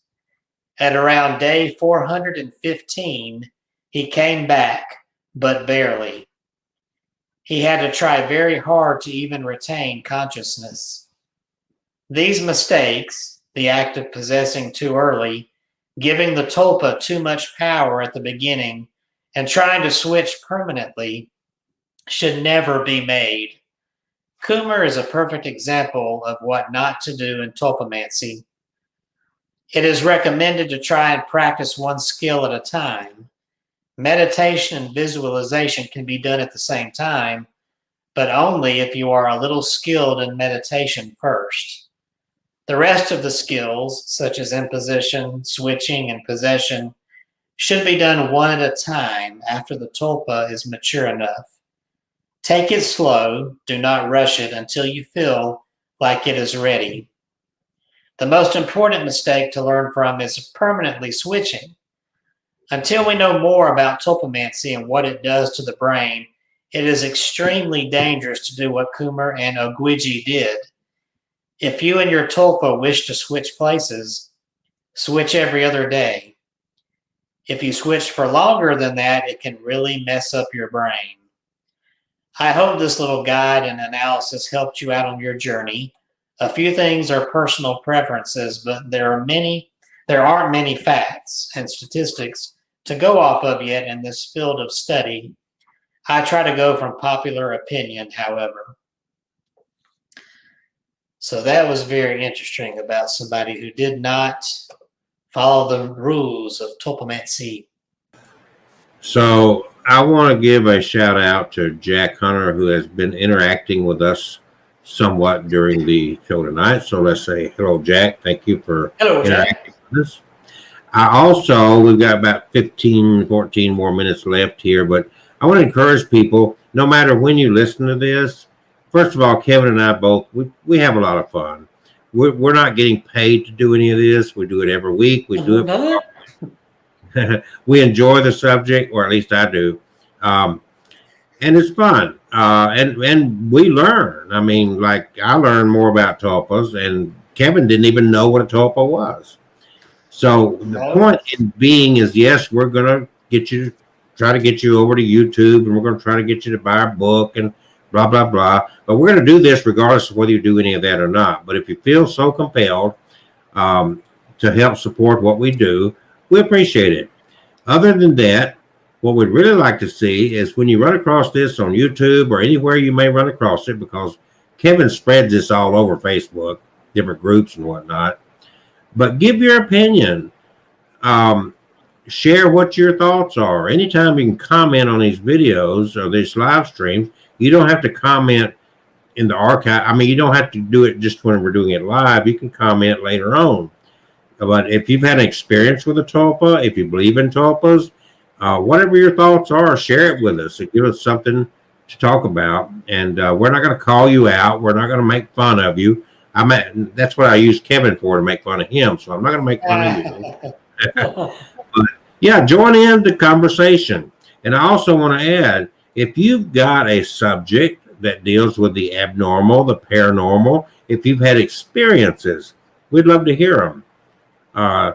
Shoot Kevin and I, either one, a message on Facebook or whatever. And we don't mind putting you on the show, even if it's just for 30 minutes. You don't have to do the whole 2 hours or whatever. But if you got something you'd like to share, we would like to hear it. Wouldn't we, Kevin? Yeah, we would. Yeah, so help us, help us, but it's all about entertainment. Again, I pay every month. I pay for the use of this platform. It's not free. They do have a free version, but it's not near as good as what I pay for. And it's not a profitable thing. None of my videos on YouTube are monetized. I don't even promote my Patreon account. Kevin don't really promote his stuff except for his books. It's a subject that he and I both enjoy, and we enjoy sharing our thoughts on it and reading these stories. We're not trying to be Hollywood, whatever. We're just being ourselves. So if you find it entertaining, hit the like button, share, that kind of thing. If you don't like us, just go away. We don't care. We're not here for everybody. And we're not getting paid to do this. We don't make any money doing this at all. And we dedicate more than 2 hours a week on this because we do research during the week on the topic we're covering, and Kevin didn't know anything about this. How much time did you put in researching tulpas? Really, honestly, just earlier today, I was trying to pull up some stories. But there is effort. I didn't get to read them all. Yeah, there is effort that goes into this. But we're not trying to put anybody on a guilt trip. We just want to let you know that don't think we're sitting here becoming rock stars. We're not. Even though Kevin, he's kind of the Elvis of haunted dolls. But, We're not trying to make a big name for ourselves. Even though Kevin does write a lot of books, he's more interested in you buying the books than he is about being Mr. Popular. So bottom line is we hope you enjoy what we do. We hope you, if you got anything, topics you would like to cover.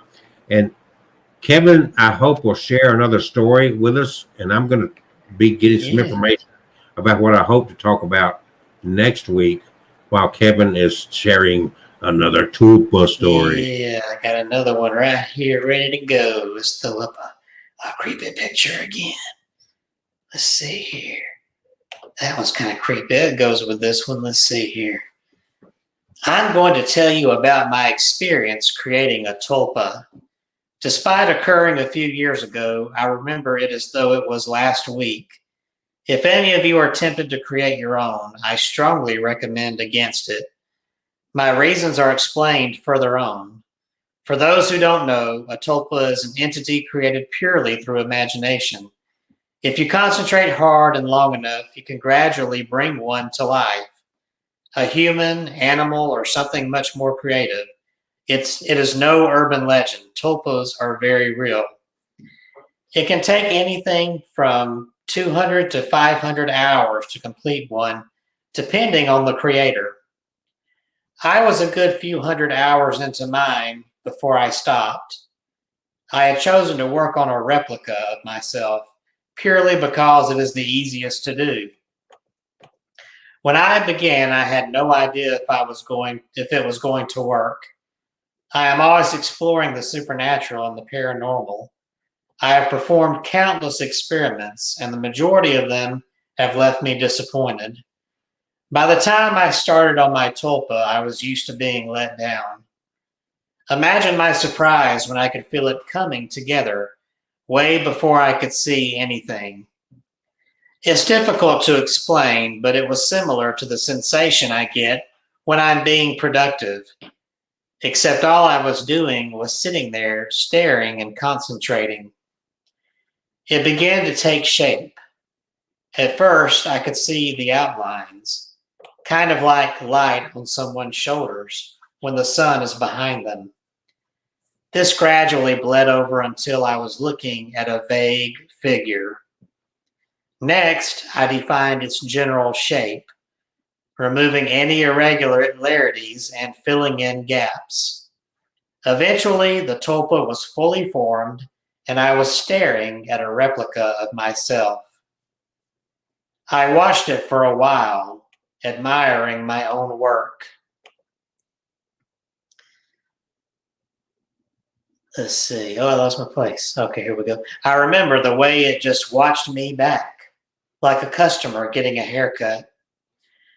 By this point, it was like an image from a projector. My fingers passed through it when I tried to touch it. During the next stage of its creation, I would give it the ability to interact with me and its environment.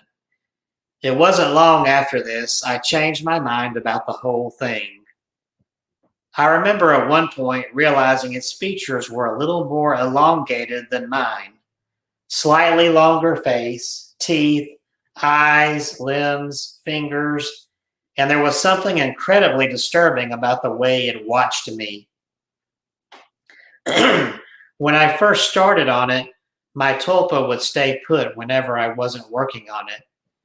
It always waited patiently in that room for me to return and continue. Then one day I was washing my face and it was behind me in the mirror, staring. I stood there, heart pounding, for what felt like hours before I remembered it was still only an image. I swam a hand through it just to make sure. It followed me everywhere around the house after that, but I would never see it walking. It would just suddenly be behind me, beside me, in the reflection of something. I began to get very frightened. It all became too much. One night, I decided to stop working on it and just wait for it to disappear. It took a month and a half. A month and a half of watching and following. It was always there, sometimes staring without expression, sometimes smiling with its long teeth. Some nights it would get braver. I would wake up and it would be standing over my bed, a warped version of myself, just waiting for me to open my eyes. Sometimes it would be accompanied by a sour odor. What was even more terrifying was a month or so in, waking up and seeing its faded figure standing at the end of the room like a shadow, still watching. By this point, I was rarely sleeping. Whenever I closed my lids, I could feel its eyes on me. On the nights I did sleep, I would have the worst nightmares imaginable, and it only got worse from there. Picture waking from a terrible dream only to realize the nightmare was completely real. I hardly ate. My weight plummeted. At one point, my boss asked me to do a drug test.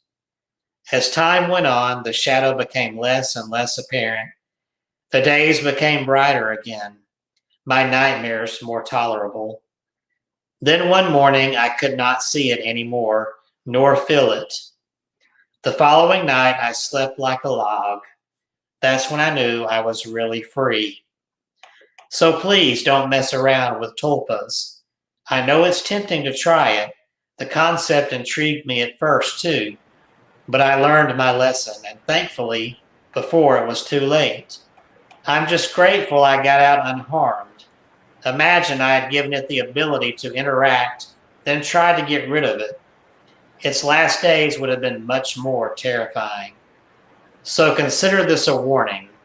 If you have a mind like mine, you'll make something dark and regret it. A tulpa's mental state relies on its creators. Remember that. Remember. Well, I want to, we're getting close to our end time here, but anybody that's interested in creating a tulpa, if you go to howtolucid.com, that's HOWTOLUCID.com, and you look for tulpa-guide under howtolucid.com, it gives a step-by-step directions on how to create a tulpa fast. And it's planning your tulpa out, considering its beliefs, personalities, practice speaking, interacting with it, practice keeping it in the background. Check it if it's really there. How long does it take to make a tulpa? When tulpas go wrong, scary stuff. Are tulpas real? Well, according to my partner, Kevin, no. Are tulpas dangerous? Can tulpas harm you? Good information. Tulpas and religion, and on with the Tulpamancers there. So that is howtolucid.com. Very understandable, very well articulated, step-by-step understanding of tulpas. If you've never heard of tulpas before, if it's something you're fascinated with after this show, howtolucid, HOWTOLUCID.com/tulpa-guide. And there you go. That's on that. Now, kind of similar to what we've been doing with tulpas, there's something else going on out there. And some people call it switching. And you're creating an alter ego. And I thought we might look into that a little bit, because that's something else that's become very, very popular. Creating an alter ego. So we're going to talk about determining why you want an alter ego, and figuring out the personality of your alter ego, creating a distinct image, write your alter ego's origin story, pick a name, be different, then create a uniform for your alter ego. Switching. Fascinating stuff, huh? Is that like Jekyll and Hyde? That could be. I mean, dual personalities, cognitive, what do they call it? What is it you're holding up here? MyHauntedDolls.com. Again, I would like, wait a minute, here we go. Here we go. Somebody else before we go here. Facebook user says, wrong one. Where is that? Yeah, there we go. Yeah. creepy pasta or actual account? I don't know what that It's the is. story. I think he was about the story I just read, which I think, that was, well, according to the person that wrote that, that was an actual account of their own experience with it. Okay, so this one says it takes years. What I was just reading from howtolucid.com suggested you could do it fast. I'm not an expert on the subject. I find it very fascinating and interesting, as I think maybe Kevin has a different view on culture now. Learn your subject before you try it, I would say. Learn. Know what you're doing. It is here, but it's folks, it's 9 o'clock. MyHauntedDolls.com, DatingTheDead.com, and of course, TheWishDoctor.com. That's TheWishDR.com. And if you like what we do, if you want to support what we do, we really appreciate it. If you don't want to support us, well, at least join us. And Exand House, how you pronounce that? Thank you for joining us, and you're putting in your thoughts there. And we always like to hear what other people think about the subjects that we're covering. Kevin, any last words from you? Any last words? That sounds deadly. Bye. MyHauntedDolls.com. Bye. I could just flash this and never talk again. So this one says it took him 4 years to be able to vocally hear his tulpa. Too bad. If you will join us next week, we'd like to hear your story. We're about to shut it down for tonight. It's 9:01. We're in overtime. But put it on your calendar next Tuesday night at 7 p.m. Central Time. We'll be back again with another subject near and dear to this one. And if you've created a tulpa, we'd like to talk to you. Get your feedback on it. Message us. We'll send you a link to join us live or dead, either one. All right, folks. Peace, love. Have a good night. We'll see you next week.